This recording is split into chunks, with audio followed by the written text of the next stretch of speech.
Bismillah, alhamdulillah, Allahumma salli wa sallim ala Muhammad wa ala alihi wa sahbihi wa wala amma ba'du. Assalamualaikum warahmatullahi wabarakatuh. Ya, hadir semua hari ini. Alhamdulillah. Baik. Hari ini insyaallah kita akan membahas seputar atau meneruskan pembahasan tentang bab tauhid. Bab apa? Wudu. Ya. Kita belajar fikih ya. Belajar fikih. Terakhir kita ambil tentang seputar wudu. Khususnya tentang pentingnya wudu. Oleh karenanya Ustaz ingatkan lagi dengan video seputar pentingnya wudu yang sudah Ustaz buat, yang sudah kalian saksikan pula di YouTube. Nah, selanjutnya tinggal tolong dimatikan lampunya, kalian fokus ke bagian depan, fokus. Nah, kita simak bersama-sama.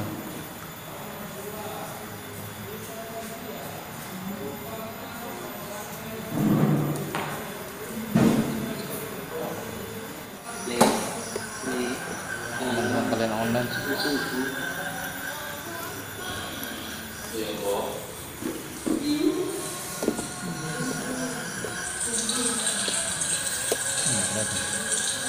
Kelihatan. Dalam bahasa artinya adalah bersih dan baik. Adapun secara istilah syar'i, ia adalah penggunaan air mutlak pada anggota tubuh tertentu dengan cara yang khusus menurut syariat. Wudu hukumnya wajib, yaitu bagi orang yang melaksanakan ibadah sholat serta ibadah-ibadah lainnya yang menuntut kesucian. Dari Abu Hurairah radhiyallahu anhu berkata, bahwasanya Rasulullah sallallahu alaihi wasallam bersabda, la yaqbalullahu salata ahadikum idza ahdatha hatta yatawalla. Allah tidaklah menerima salat salah seorang kalian ketika ia berhadas sampai ia berwudu. Kekeliruan dalam berwudu dapat berakibat apa? Karena ia dapat menjadikan wudu kita tidak sah, salat kita tidak diterima dan bahkan terancam masuk neraka. Dan jadi Umar bin Khattab radhiyallahu anhu mengabarkan bahwasanya ada seseorang yang berwudu lantas bagian kuku kakinya dia lepas. Kemudian Nabi sallallahu alaihi wasallam melihatnya dan berkata, "Irji fa'asil wudu'an." Dan setelah usul lantas dia berulangi dan bersolat. Rasulullah sallallahu alaihi wasallam bersabda, "Wailul lil aqabi minan nar." Celakalah tumit-tumit yang tidak termasuk air. Al-wail, celaka, artinya adalah binasa. Sebagian asal menyebut di atas bawah yang dimaksud dengan al-wail adalah amal berat di neraka jahanam. Kekeliruan dalam berwudu bukan hanya disebabkan karena sikap terlalu meremehkan, namun juga ia dikarenakan sikap terlalu berlebihan. Hal ini sebagaimana disebutkan dalam hadis Rasulullah SAW yang bersabda, "Innahu sayakunu fi hadhihi ummah qaumun yahtaduna fi at-tahuri wal du'a." Akan muncul dari umatku sekelompok kaum yang berlebihan dalam bersuci dan berdoa. Oleh karenanya, sudah sepatutnya bagi kita untuk waspada dan berusaha menghindari dari sikap terlalu meremehkan dan sikap terlalu berlebihan dalam masalah wudu ini.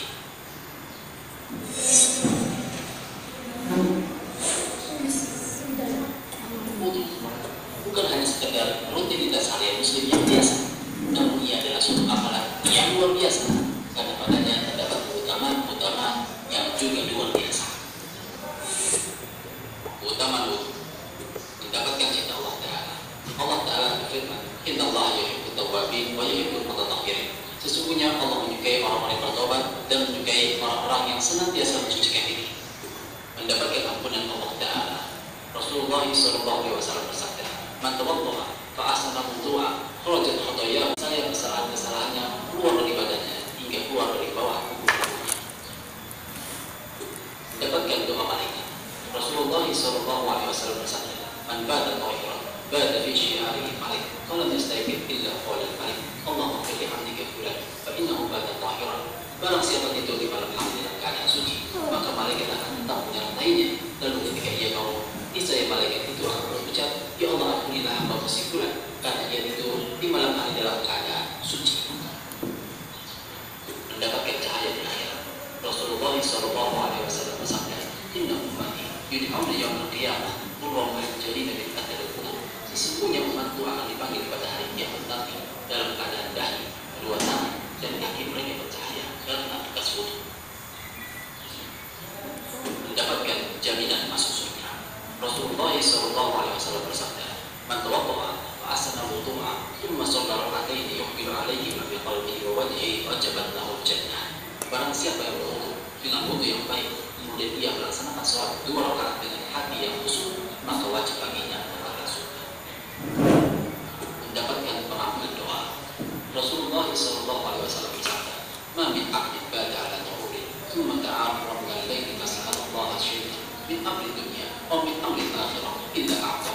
Tidaklah seorang hamba yang bermalam dalam keadaan suci, kemudian terbangun di malam hari, lalu ia meminta sesuatu kepada Allah tentang perkara dunia atau perkara akhirat, melainkan Allah akan memberinya. Demikianlah, dan masih banyak keutamaan-keutamaan lainnya, di antaranya melepaskan kemuliaan syahwat. Buktinya keimanan seorang mukmin, dibukakan baginya 8 pintu surga, meningkatkan derajat seorang hamba, dan lain sebagainya. Ayo pelihara untuk kita.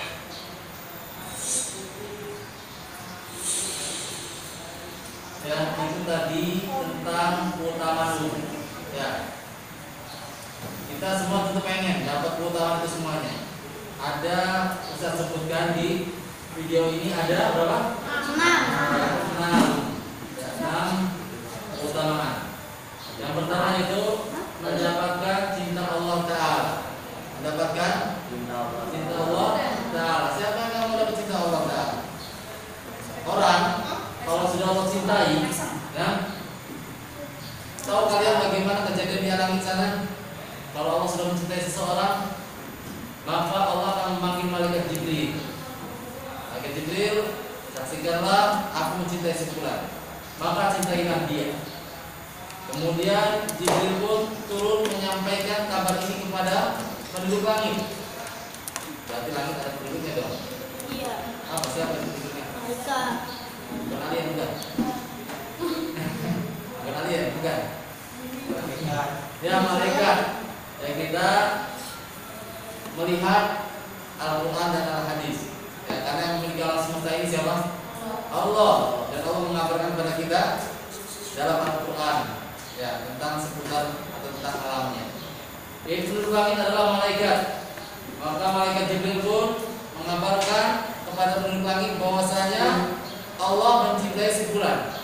Maka hendaklah kalian semua mencintainya, kata Jibril alaihissalam kepada malaikat-malaikat yang ada di langit. Maka tatkala itu penduduk langit pun akhirnya mencintai si fulan. Bayangkan begitu banyak malaikat mencintai si fulan. Nah, kalau begitu, kalau sudah begitu apa terjadi? Ya sudah, penduduk langit mencintainya, Allah mencintainya, maka rahmat pun turun padanya. Ini salah satu di antara mendatangkan cinta Allah adalah dengan cara berwudu. Yang kedua, mendapatkan ampunan Allah Ta'ala. Mendapatkan ampunan Allah Ta'ala. Setiap kita berwudu, maka dosa-dosa yang dilakukan oleh anggota badan kita, khususnya yang terkena air wudu, itu pun rontok seiring dengan runtuhnya atau jatuhnya air. Karena kita berwudu, air jatuh, maka rontoklah dosa-dosa yang kita berbuat, perbuatan tangan kita. Tatkala luka kita basuh, ya, rontoklah dosa-dosa yang dialami oleh atau yang dilakukan oleh wajah, tubuh mata dan sebagainya, pandangan, rontok dengan air tersebut.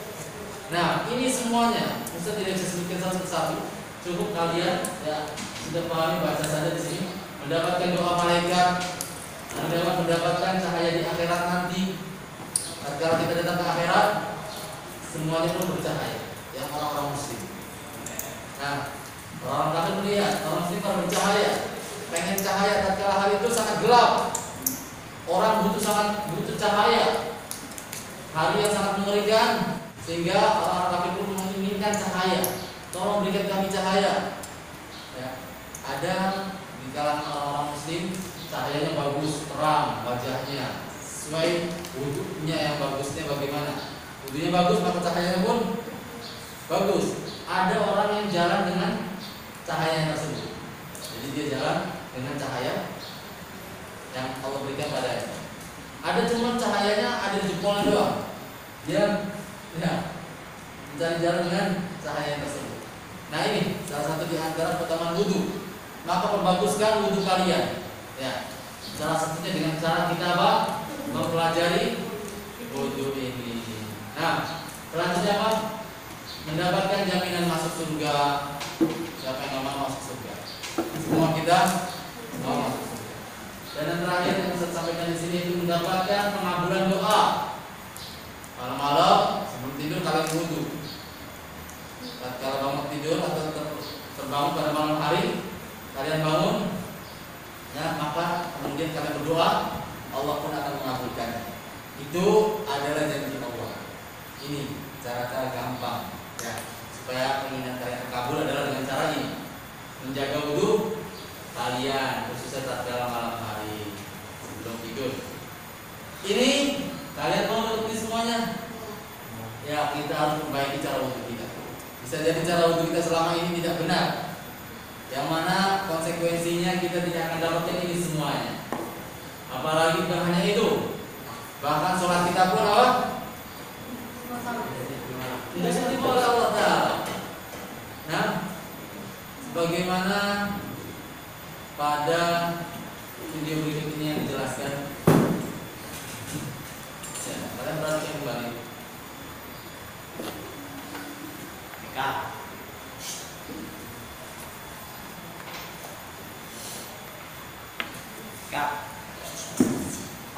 Saya sudah perhatikan. Nah ini saya tidak buat suaranya. Oleh karenanya perhatikan semuanya. Biarkan. Perhatikan. Yang penting kalian memperhatikan. Ini mengetahui cara berwudu hukumnya adalah wajib. Ya. Dan karena ia adalah sebagai syarat sahnya sholat kita. Nah, kalau wudhu kita tidak benar, keliru atau salah, maka sholat kita pun tidak akan diterima oleh Allah Subhanahu Wa Taala. Dalilnya apa? Ya, kalian sudah pernah ambil waktu itu di dalam video sebelumnya. La yaqbalullahu sholat ahadikum idza ahdath hatta yatawadda. Nanti habis ini tulis ya. Allah tidaklah menerima sholat salah seorang di antara kalian ketika ia berhadas sampai dia berwudu.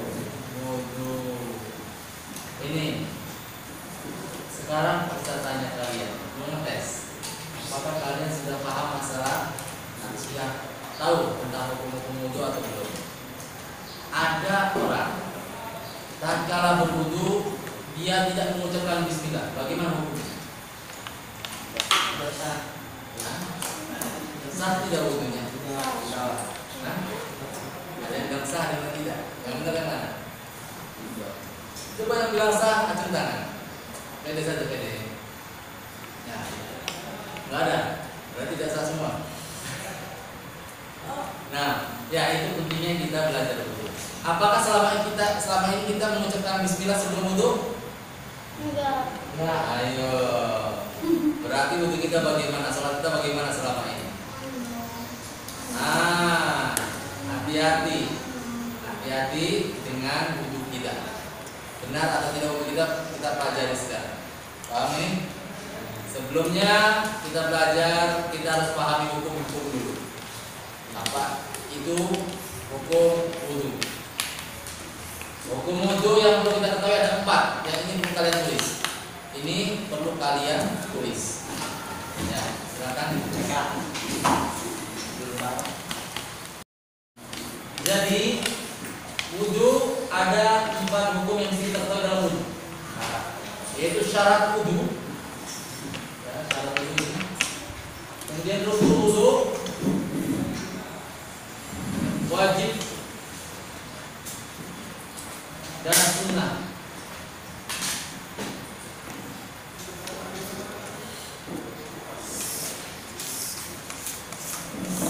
Nanti setelah kalian belajar ini, insya Allah kalian bisa menjawab orang.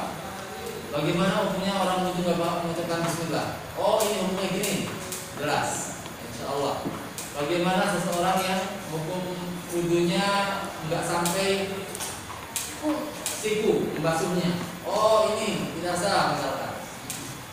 Ya gampang jawabnya. Dan kita pun wudunya jauh dari was-was. Ya. Sudah? Kita harus bedakan antara syarat dan rukun dan wajib serta sunnah. Kalau syarat ini dia. Sesuatu yang harus dilakukan sebelum masuk ibadah, maksud sebelum masuk wudu.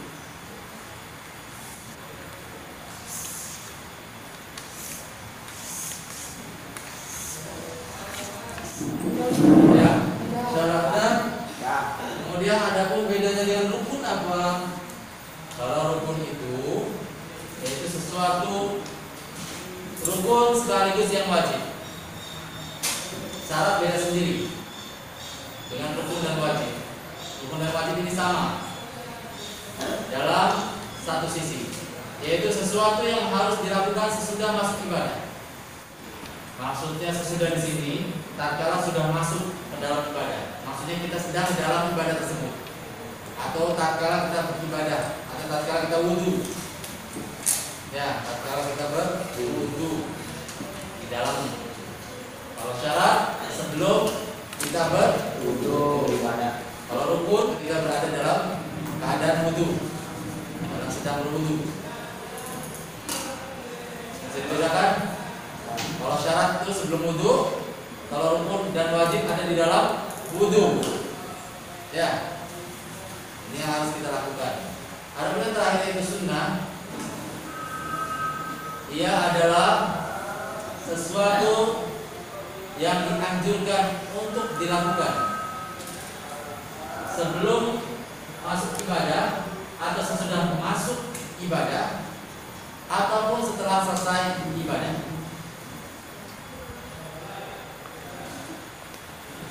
Dianjurkan, bukan harus, tetapi hanya sekedar dianjurkan. Sudah? Kelas? Kelas? Oh, Syagir Misbah. Yang akan Syagir Al-Misbah.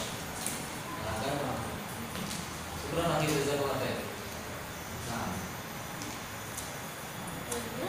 kita fokus ke sini. Kalau syarat ini, ya, intinya sebelum. Ini kata kuncinya. Kalau rukun dan wajib, ya so. Juga yang lebih cocok itu sedang atau apa ya? Kalau ini sedang berada di dalam ibadah, yang harus ada dalam ibadah. Kalau sunnah sesudah, sebelum ataupun tatkala berada dalam ibadah. Itu apa Ustaz? Hah? Namanya nih? Ya, Sunnah. sesuatu yang Sesuatu yang dianjurkan untuk dilakukan sebelum masuk ibadah atau sesudah masuk ibadah ataupun setelah selesai ibadah. Kalian harus bisa bedakan ini. Sebelum masuk ibadah, sebelum wudu maksudnya, apa yang harus kita lakukan? Ini yang di sini. Sebelum masuk ibadah harus kita lakukan apa? Yang ini sebelum ibadah. Kalau ini tatkala sudah dalam ibadah tersebut. Nah, kalau sunnah sekedar dianjurkan saja. Dianjurkan. Baik sebelum ibadah ada hal-hal yang dianjurkan sebelum wudu apa saja, ya. Dan tatkala wudu apa saja hal-hal yang sunnah, ya. Ada. Dan juga setelah selesai berwudu ada juga hal-hal yang sunnah yang dianjurkan, bukan wajib ya. Bukan rukun dan bukan syarat, tetapi sekedar sunnah. Paham? Paham ini? Letaknya, letak rukun di mana, letak wajib di mana, letak syarat di mana, dan letak sunnah di mana. Kalau sunnah bisa semuanya. Ada yang di depan sebelum wudu, ada yang di dalam wudu itu sendiri, dan ada yang dilakukan di luar di setelah wudu. Sunnah. Nah, kalau yang rukun sama wajib di dalam, ada pun syarat sebelum wudu. Bisa dipahami sini letak-letaknya? Kita lanjutkan kalau begitu. Kita lanjutkan.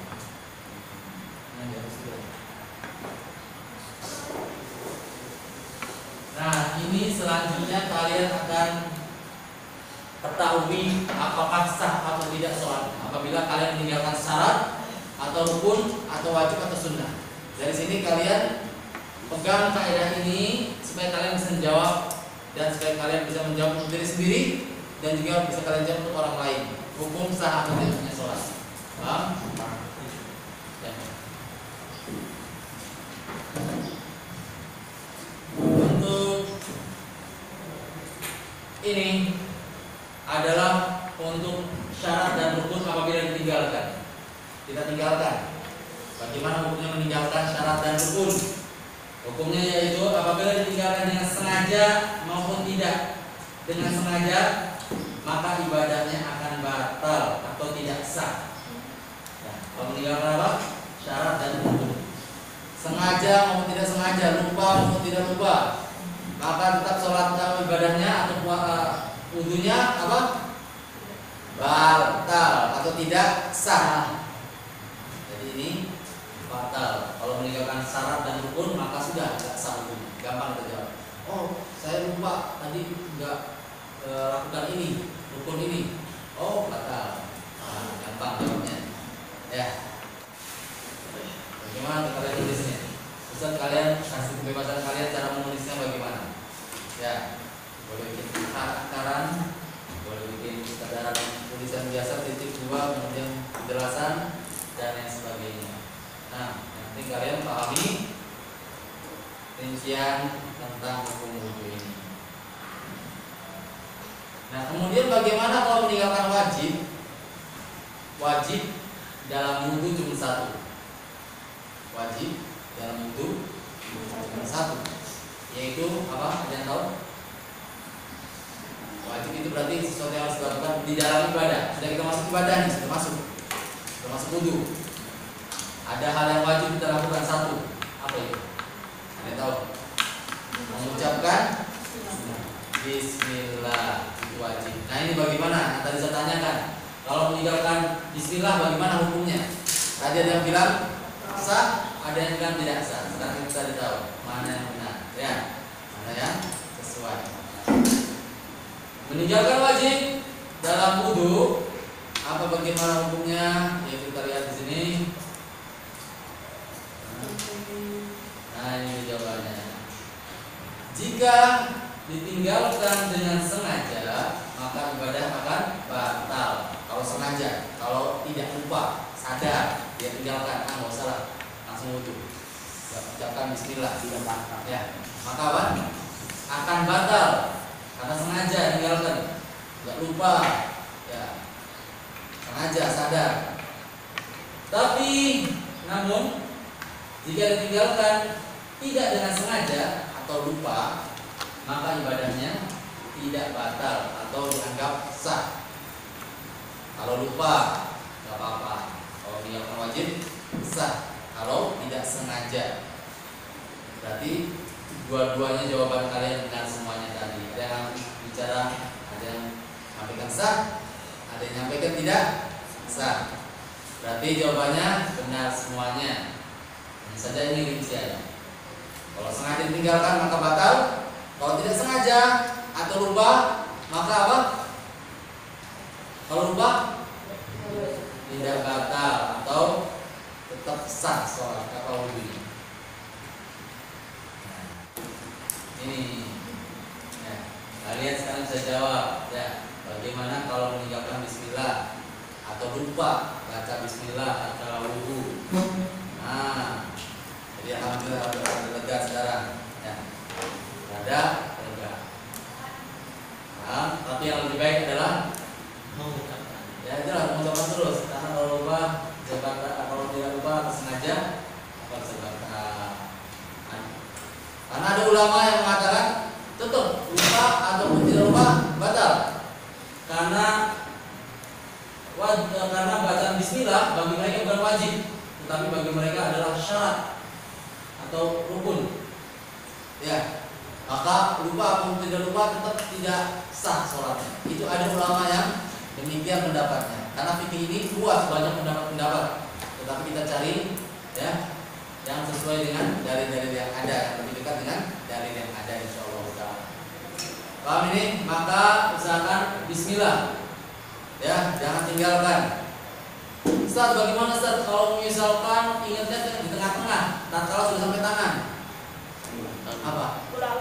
Ulang lagi? Atau bagaimana? Ulang. Ya, karena ini wajib, maka tidak perlu mengulang, tetapi cukup ucapkan tatkala ingat. Oh iya, bismillah, bismillah, langsung bismillah. Ya, kalau tatkala tengah-tengah ingat. Paham ini? Tapi kalau sudah selesai, lupa. Ya sudah, selesai. Enggak apa-apa, wudhunya insyaallah sah. Ya. Baik itu?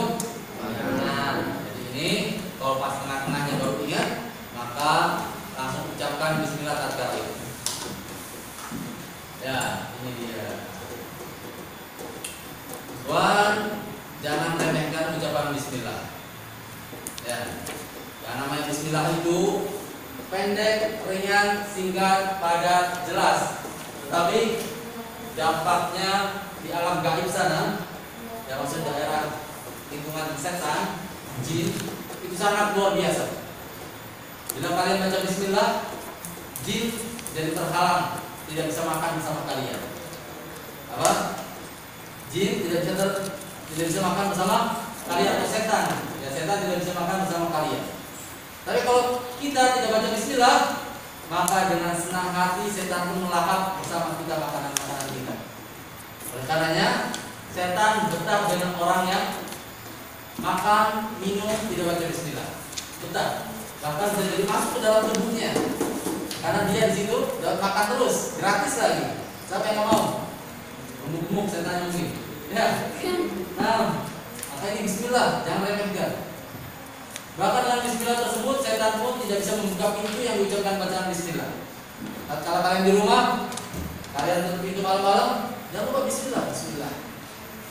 Karena tidak aneh di masyarakat Indonesia banyak yang kehilangan uang di antara mereka. Padahal nggak ada maling, pintu masih ketutup dan sebagainya. Yang benar apa? Bisa, tuyul. Tuyul itu jin ya. Jin yang menurut orang-orang Indonesia ya sebutan mereka tuyul, ada kuntilanak, ada gondoruo. Padahal itu semuanya adalah bangsa jin yang menyerupai bentuk-bentuk yang ditakuti oleh orang manusia setempat. Nah ini kenapa bisa hilang? Di antaranya tidak mengucapkan bismillah tatkala menaruh uang misalkan, tatkala untuk lemarinya, tatkala untuk pintu. Karena dalam hadis dikatakan setan tidak bisa membuka pintu yang diucapkan bismillah. Demikian juga tatkala kalian di kamar mandi, ya ucapkan sebelum masuk kamar mandi, baca-baca doa bismillah, kemudian masuk kamar mandi. Allahumma inni a'udzubika minal khubuthi wal khaba'ith. Masuk kamar mandi. Nah, tatkala itulah kalau kalian tidak baca bismillah, maka setan dengan senang hati melihat menonton kalian tanpa busana. Dan kalau kalian baca bismillah, kalian pun tertutupi auratnya oleh Allah Subhanahu wa taala dengan ucapan bismillah tersebut. Ya, dengan ditutupi ya dengan kuasa Allah taala sehingga mereka tidak bisa melihat yang aurat. Itu ucapan bismillah punya dampak yang luar biasa, maka jangan remehkan. Ya, jangan remehkan. Usahakan dalam setiap aktivitas kita baca bismillah, yang usahakan. Nah, ini tentang wudu. Nah, wudu ada salah satu spesialis, setan spesialis. Namanya apa? Walhan. Nama setannya, golongan setan ini namanya Walhan. Tugasnya apa dia? Membuat was-was tatkala wudu. Ya, membuat lupa, membuat tidak yakin, wudunya diulang-ulang. Ini kayaknya wudunya terus sampai akhirnya boros airnya, atau bahkan ada yang dibuat terburu-buru, wudunya, sehingga tidak sempurna wudunya. Ya, ada yang tersisa, ada yang nggak pernah di sini misalkan. Biasanya banyak kan di sini, yang di kaki, ada yang nggak pernah sampai sini. Wudu harus sampai sini, ya sampai tenang ini semuanya. Kalau nggak sampai sini, ada yang nggak basah, batal wudunya. Ya, makanya perbaiki benar-benar wudunya, jangan buru-buru, ya, dan juga dengan yakin semuanya sudah benar sudah. Nah, ini tugasnya setan waham adalah membuat was-was dan bahkan membuat terburu-buru. Ya, kalau orang yang nggak buru-buru dibuat lupa. Ya, kalau orang-orang yang nggak lupa dibuat boros airnya. Itu setan luar biasa, berbagai macam cara membuat manusia rugi. Oleh karenanya sebelum wudu bismillah. Ya, itu manfaatnya ya. Paham tuh? Kemudian yang terakhir, kalau sunnah bagaimana ditinggalkan? Ustaz mau dengar jawaban kalian. Sunnah kalau ditinggalkan bagaimana? Tidak dapat apa-apa. Apa ditinggalkan? Tidak dapat apa-apa. Apa-apa tidak. Ya, kalian sudah tahu insyaallah masalah sunnah kalau tinggalkan bagaimana hukumnya. Ya di sini jika ditinggalkan dengan sengaja, kita matikan lagi. Jika ditinggalkan dengan sengaja maupun tidak dengan sengaja, maka ibadah tidak akan batal karenanya. Jadi jangan, tapi kalau demikian jangan mentang-mentang sunnah atau apa ya namanya? Ngomong sunnah dalam sesebuah yang apa? Jangan dikarenakan sunnah lalu kalian dengan sengaja tinggalkan. Nah, ini bedanya antara orang-orang akhir zaman dan orang-orang dahulu para salaf. Kalau mereka mengetahui sunnah untuk apa? Untuk dikerjakan. Ini sunnah, Pak. Semangat kerjakan. Karena tahu dia itu sunnah. Orang-orang salaf dulu. Tapi kalau orang sekarang, kalau orang-orang akhir zaman, sebagian mereka mengetahui sunnah, tapi malah ditinggalkan. Ini apa sunnah? Sunnah bawa tinggalin. Kebalik ya? Kebalik. Orang dulu semangat. Ini sunnah ya, langsung dikerjakan. Karena dia tahu itu sunnah. Dan sunnah itu penyebab Allah tambah cinta sama seorang hamba. Kalau kalian ingin mencintai Allah, maka perbanyak amalan sunnah. Nanti di akhirat kita akan dihadapkan oleh Allah Ta'ala. Amalan yang pertama kali dihisab apa? Wudu. Sholat. Wudu syarat-syaratnya. Bagus. Tapi yang pertama ditanyakan adalah sholat. Kalau sholatnya baik, maka seluruh amalnya pasti baik. Nah, ini masalahnya ada sholat-sholat yang kurang sempurna di antara kita. Apa Allah tatkala menghadapkan seorang hamba, silakan dicek sholatnya, dilihat sholatnya, dicek sholatnya, ternyata nggak benar sebagiannya. Ada yang benar, ada yang tidak benar. Yang tidak benar ya sudah, tidak dianggap. Diambil yang benar saja. Sholatnya segini, dalam umur usia dia segini, maka dilihat lagi. Coba dicek amalan-amalan sunnahnya, sholat-sholat sunnahnya. Nah, akhirnya sholat sunnah dicek, oh ada sholat sunnahnya ini. Nah, yang tadinya yang sholat wajibnya ada kekurangan, maka sholat sunnahnya menambah sholat wajibnya. Ditambah dari sempurna sholat wajibnya. Jadi itu diantara manfaat sholat sunnah untuk menambah hal-hal yang kurang dari sholat wajib. Nah, kalau sudah tertambah sempurna, maka di situ alamat atau petanda kebaikan bagi orang tersebut terhadap amalan-amalan yang lainnya. Baik dong. Nah, jadi kita harus semangat mengamalkan sunnah. Sholat ada sunnahnya, ada wajibnya. Seperti zakat wajib, sunnahnya apa? Sedekah. Haji wajib, sunnahnya umrah. Nah, ini ada yang wajib, ada yang sunnah, dan sunnah untuk menambah hal-hal yang wajib yang kurang. Baik dong. Ada pertanyaan sampai sini? Nah, ini jangan sampai kalian lupa nih. Ini tentang rincian-rincian ini, karena nanti akan berdampak kalian ya pada berdampak kehidupan kalian. Karena kalian terus akan menggunakan wudu sampai mati. Mati pun kalian ya diwudukan, dimandikan. Ya semua orang. Maka sampai mati pun kita membutuhkan ilmu fikih. Nah, kita lihat jam berapa sekarang. Paham ini? Bisa dipahami? Jelas? Sekarang kita bahas tentang syarat. Ini syarat mudah. Ada tiga yang perlu kita pahami baik-baik syarat wudhu. Kalau syarat letaknya di mana? Di dalam, sebelum atau sesudah? Sebelum. Nah, ini amalan-amalan yang harus kita lakukan sebelum berwudhu. Harus ada, nggak boleh nggak ada. Kalau nggak ada nggak sah wudhunya. Ini yang pertama yaitu syarat sahnya wudhu. Syarat sah wudhu. Yang pertama niat dalam hati. Kemudian yang kedua menggunakan air tahur, suci mensucikan. Yang ketiga bersih dari segala penghalang sampainya air ke anggota wudhu. Ini tiga. Silakan kalian catat tulisannya.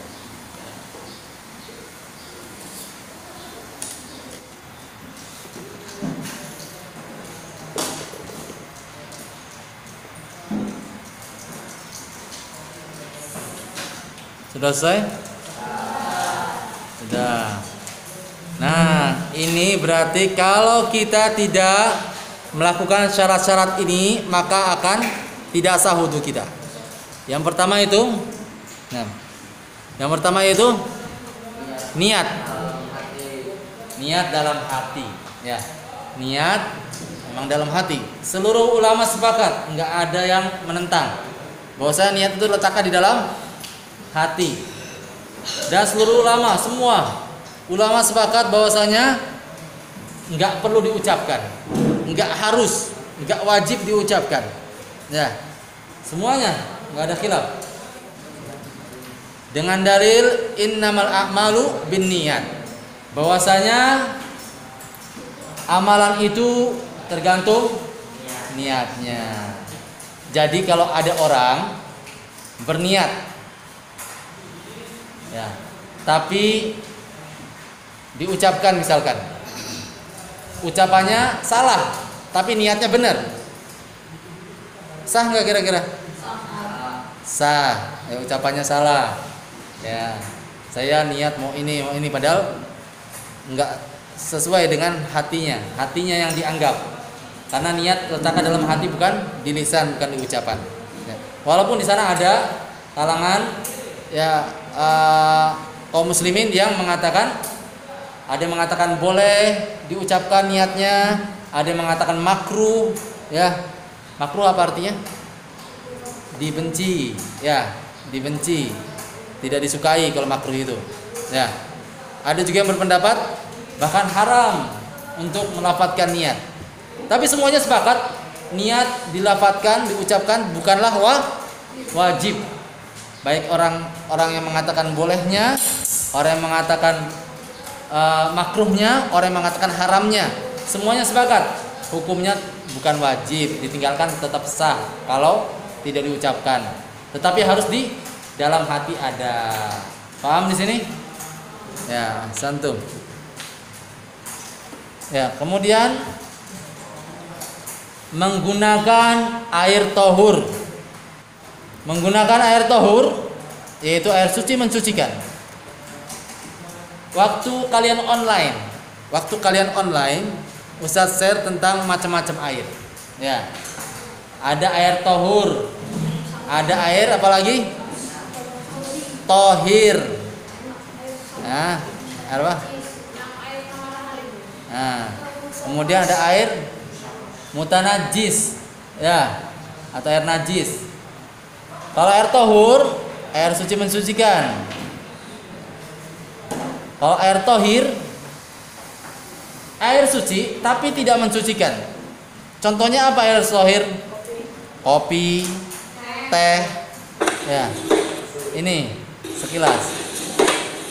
Teman-teman sekalian, air adalah sebagai air atau air suci yang dapat mensucikan. Ia adalah air yang air mutlak, dikatakan juga air mutlak atau air tohur.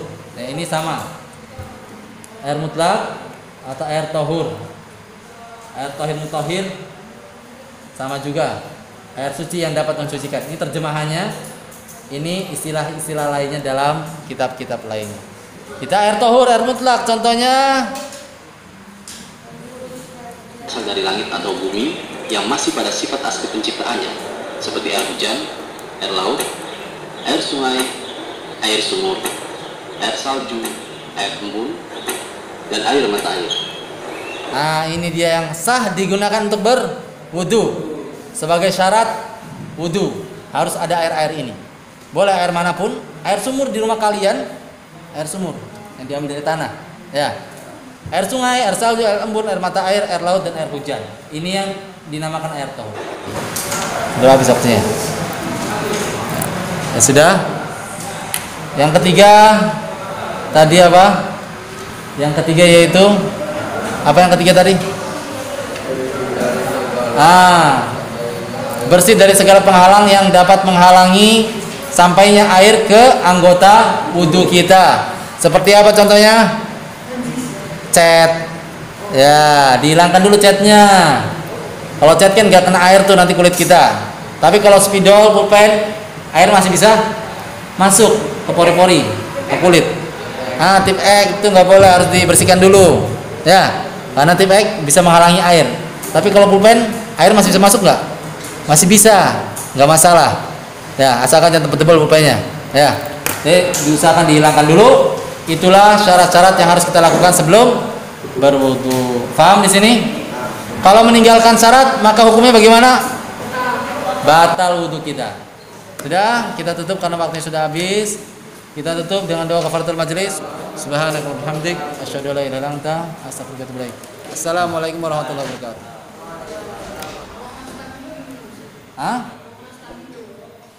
Stabilo. Pokoknya ada